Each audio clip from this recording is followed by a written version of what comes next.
Hello friends, आप लोग कैसे हैं। आई होप कि आप लोग अच्छे होंगे। तो है जय ज्योति वाहन बाबा, जय हो। ज्योतिया माई की जय हो। आज चलिए, अब बहुत ही हमारे भारतवर्ष में बहुत बड़ा त्यौहार मनाया जाता है, जो कि बहुत 3 दिन का लंबा त्यौहार होता है। और इसको सभी औरतें जो लंबी आयु, पुत्र की लंबी आयु के लिए करती हैं।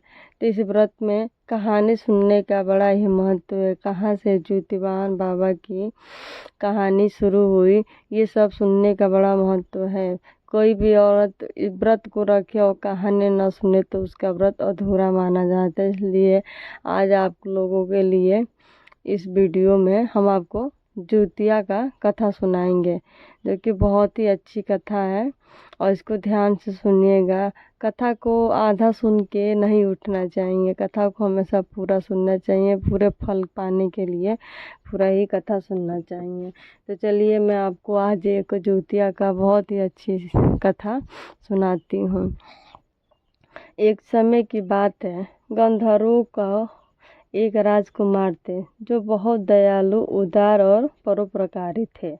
बहुत कम उम्र में ही उन्हें सत्ता प्राप्त हो गई थी, परंतु उनका मन सत्ता के कार्यभार में नहीं लगता था। वो बस सबकी सहायता करने में ही रहते थे। बहुत ही अच्छे, नेक और ईमानदार व्यक्ति थे। उनका सत्ता में मन बहुत कम लगता था।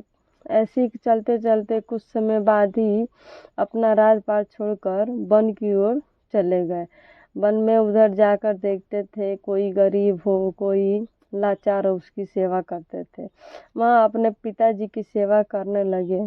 वन में उनका विवाह माया वन में उनका विवाह मल्यावती कन्या से हो गया। एक दिन ज्योतिवाहन वन में भ्रमण कर रहे थे, तो उन्होंने देखा एक वृद्ध महिला रो रही थी। उस वृद्धा का दुख देखकर उनसे रहा नहीं गया। वहाँ वृद्धा से उनके दुख का कारण पूछा।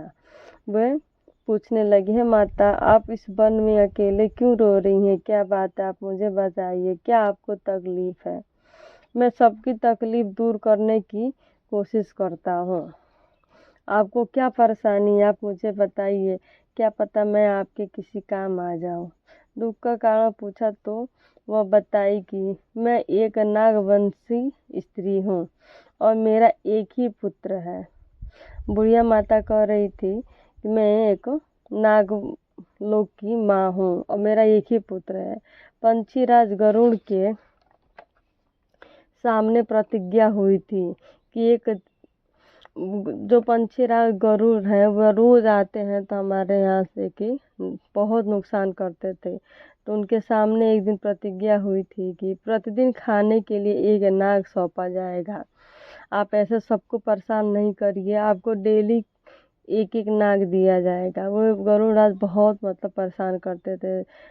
रोज आते थे, सबको, सारे नागों को रहना परेशान करके रख दिए थे। तो उनके साथ समझौता किया गया, प्रतिज्ञा हुई। सब नागलोक वालों ने मिलके प्रतिज्ञा किया कि रोज रोज का नुकसान सहने से अच्छा इनको रोज एक नाग दिया जाएगा। तो आज मेरे पुत्र शंखपूर्ण को भेजा जाएगा, वह मेरा इकलौता पुत्र है।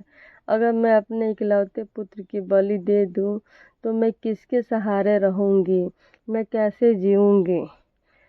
मेरा यहाँ अब इस संसार में कोई नहीं है, मेरा सिर्फ एक इकलौता पुत्र है। अगर वही आज बलि पे चला जाएगा तो मैं रो रो के मर जाऊंगी। मेरे उसके बिना कुछ नहीं है इस संसार में, मैं जी नहीं पाऊंगी। इसी कारण से मैं रो रही हूँ। यह सुनकर राजकुमार का दिल पसीज गया। वह सोचा कि एक माँ के ऊपर कितनी तकलीफ है, कि कैसे एक माँ अपने बच्चे के बिना रह सकती है। ये सोच के वे बोले, उन्होंने कहा, मैं आपके पुत्र की रक्षा करूँगा। हे माँ, हे नागवंशी माता, आप परेशान ना होइए, मैं आपके पुत्र की रक्षा करूँगा। चाहे जो भी मुझे करना पड़े, मैं आपके पुत्र की रक्षा करूँगा। आप इस वन में रोइए मत। आप बस चुप हो जाइए। इतना कहकर वह लाल कपड़ा से ढककर तक्षशिला पर लेट गए। माता को नागवंश की माता को सांत्वना देकर कि मैं आपके पुत्र की रक्षा करूंगा, इतना जब कह के तो वे क्या किए, लाल कपड़े में खुद को ढककर तक्षशिला पर जाकर लेट गए, जहाँ से रोज गरुड़ राज आते थे और नाग को लेके जाते थे। वहीं पे उन्होंने अपने आप को लाल कपड़े से ढक लिया ताकि गरुड़ राज मुझे देख के पहचान नहीं पाएंगे, इसलिए ढक लिए। अब पंछी राज वहां पहुंचे तो लाल कपड़े से ढके जीतवाहन को अपने पंजे में पकड़े और पहाड़ की शिखर पर जाकर बैठ गए। अब पंछी राजा के वहाँ पे लाल कपड़े में जो जीतवाहन वहाँ पे लेटे थे अपने पंजे पकड़े और डेली जैसे हर सांपों को ले जाते थे उसी तरह ले जाके पहाड़ के शिखर पर जाकर बैठ गए। यह देखकर आश्चर्य में पड़ गए कि मैंने जिसे अपने चंगुल में फंसाया है उसने ना तो आंखों से आंसू है और ना ही एक भी आह निकल रही है, ना ही वो रोने की आवाज़ दे रहा है, ना ही बचाने के लिए कह रहा है। ऐसा तो कभी नहीं हुआ।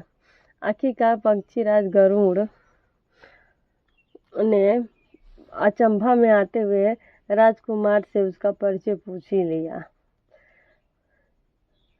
गरुड़ जी के पूछने पे जीतवाहन ने वृद्ध महिला से हुई सारी बात उनसे बता दी। पक्षीराज गरुड़ को आश्चर्य हुआ, कैसे किसी की मदद के लिए कोई अपनी कुर्बानी दे सकता है।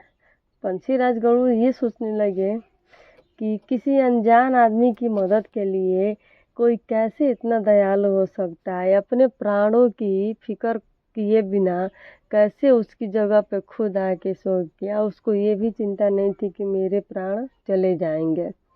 इस तरीके से भी कोई दयालु कैसे हो सकता है, कैसे कोई अपनी कुर्बानी दे सकता है। गरुड़ राज जीतवाहन की बहादुरी देखकर बहुत प्रसन्न हुए और उन्होंने राजकुमार को जीवन दान दे दिया।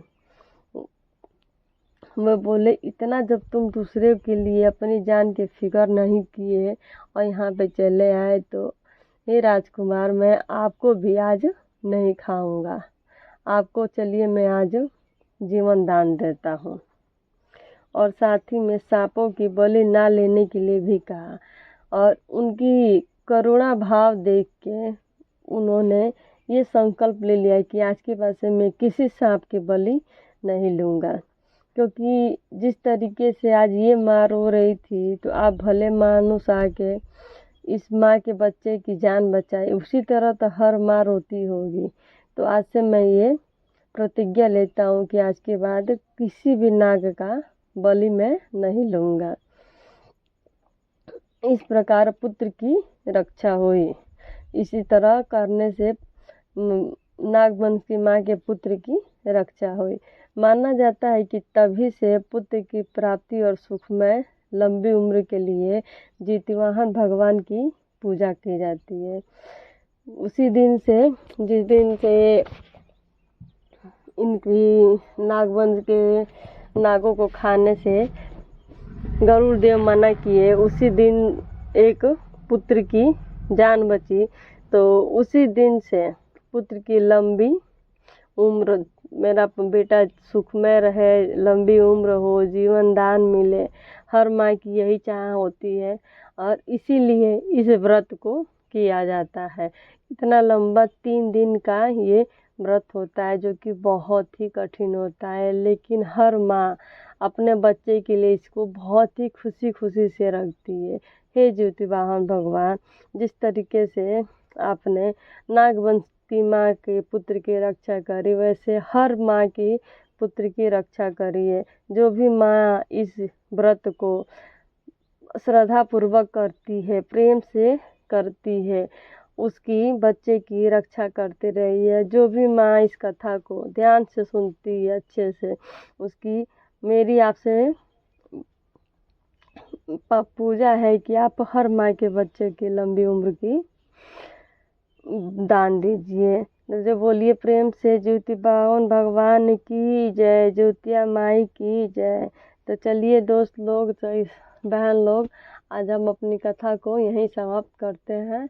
तो एक बार सब लोग प्रेम से बोलिए, हे ज्योति वाहन भगवान सबके बच्चे की रक्षा करिए। जय हो ज्योति वाहन भगवान की।